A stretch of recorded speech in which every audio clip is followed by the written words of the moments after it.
Signing on to the China's Belt and Road Initiative does not lead to indebtedness. This was emphasized by Minister of Foreign Affairs Greenridge, who explained that the image being created by the media about the agreement is unrealistic and aims to traumatize the public. More in this Stacey Carmichael report. Economist and Foreign Affairs Minister Greenridge, in further clarifying the inaccuracy of reports related to the China Belt and Road Initiative, said it is highly unlikely that countries receiving loans or grants from China can become heavily indebted from one loan.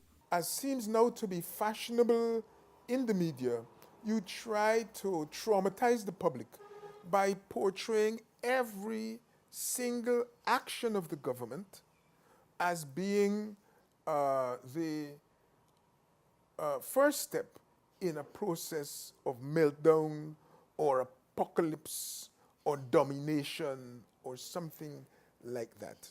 Let's get off of that. Economics is a serious business, nothing to do with this zombie economics that the papers are portraying. There are clear issues pertaining to debt. There are clear issues pertaining to aid. And Minister Greenridge said heavy indebtedness is also attributed to changes taking place on the international market. Citing Guyana's case in the early 90s, he noted that the country became a highly indebted country as a result of increased interest rates contracted even in the pre-independence years. If you become highly indebted to China, yes, there is uncertainty about how that matter is to be solved. What China chooses to do is, in a bilateral arrangement, it will reschedule that debt with you.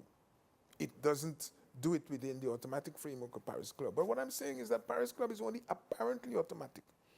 And there isn't anybody else. No other country could tell you more about punishing on the Paris Club terms than Guyana. No other country. So what I see by way of a commentary is a joke. Our newspapers ought to be more responsible, look more carefully at the issues. I'm not saying none of the issues has merit. Each country has a responsibility to look carefully at how it incurs debt. But to put one country at the center of the debt problem, anytime you borrow from this country, you're going, is nonsense. The Paris Club is a group of officials from the major creditor countries whose role is to find coordinated and sustainable solutions to the payment difficulties experienced by debtor countries. Minister Greenridge said while China is not a member of the Paris Club, it does work out with countries through bilateral agreements debt rescheduling. For InfoHub, Stacey Carmichael.